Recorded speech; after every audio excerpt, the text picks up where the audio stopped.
Hello everyone, this is Stacy Cohen with the Center for Soulful Presence, licensed professional counselor and spiritual life coach, and just wanted to share a little bit today about the gifts of being open-minded.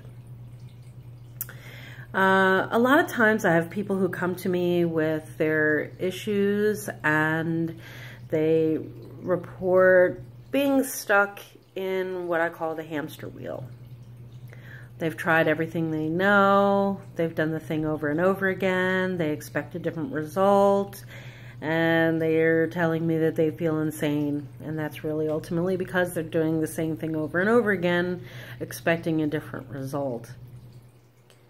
And so, how does one get unstuck? It seems sometimes absolutely impossible. And you look at your situation and you see the variables and you decide, oh, this is too much, or I'm in too much pain and I can't stand it anymore, Either I'm going to give up, or I don't know, I'm just going to start complaining about what's going on. And that can be a really tough place to be in, especially when you've tried a few things and it just things don't seem to be working out in your favor. So what do you do? And one of the qualities that I see, one of the characteristics and behaviors that I see in people who wind up busting through to the other side, to solution, are when the person shifts from, this kind of doubt, this kind of pessimism, this kind of coloration of the future, of what it's probably going to look like based on their experience or based on what's happened before. A lot of times people talk about, well, it's just never worked out, I might as well just give up. And it's not that people can't get through it. A lot of times it's about becoming willing to be a beginner again, to be in beginner's mind, and to try something new. And a lot of times people are like, I don't trust the process, I don't trust you, I don't trust myself, I don't trust the people I'm around. Why should I trust? That's a great question. Why would someone trust? And ultimately, trust builds confidence. Trust builds esteem. Trust builds, I guess, the courage to move forward. And so, my question that I pose is, if you were to learn something new, like a new skill, like you want to learn how to cook Vietnamese food. So you go to a class and you go there with the attitude, I'm going to learn something new. You don't know the ingredients, or maybe you do, or maybe you don't. Or maybe the person who teaches it has a particular way that you never thought of. So you try the thing. Maybe the first time you do it doesn't really come out that good. But when you were walking, learning how to walk, did you just get up one day and just start a marathon?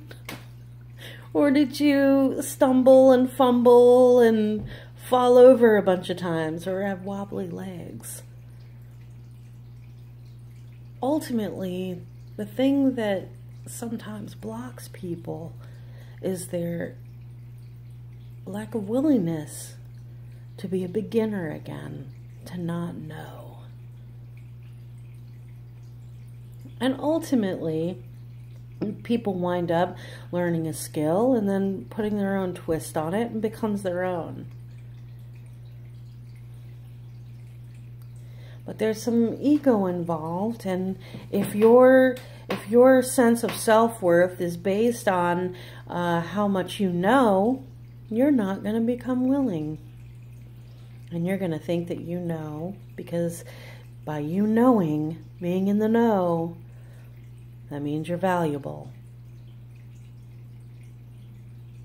And the way to know that you believe that you're valuable by how right you are or how much you know is if you need to be right in an argument. Or you can ask yourself this question: do you want to be right or do you want to be happy? If you want to be right, well, there's a good chance that your self-esteem is entangled. Your sense of self-worth is entangled by what you know. It can be very challenging to let go of the idea that you don't know. So, one of the invitations that I ask my clients is, are you willing to be a beginner? Are you willing to learn something new? And are you willing to not be good at something right away? And also, what are your measures for what is good? And at what point? Right? When a kid scribbles on a piece of paper and they're 3-4 years old, the person says, wow, that's great. And it's because it's, an early time. And so just getting the pen in their hand is an accomplishment. Right? So it's something to consider, perhaps, to think about when you feel like you're in a stuck place. Pose yourself the question, how willing are you to learn something new and try something different? So I would suspect that you might get a different result.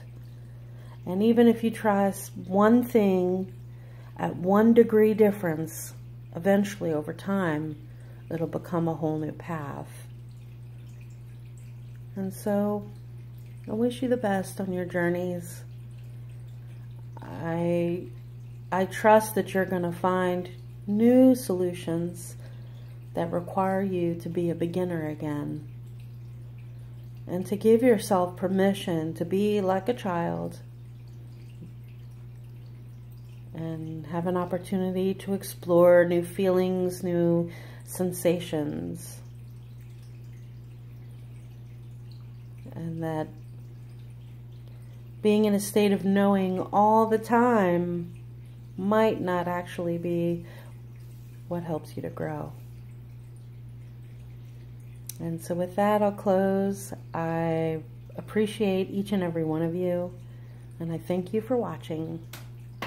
This is Stacy Cohen, signing out. Bye.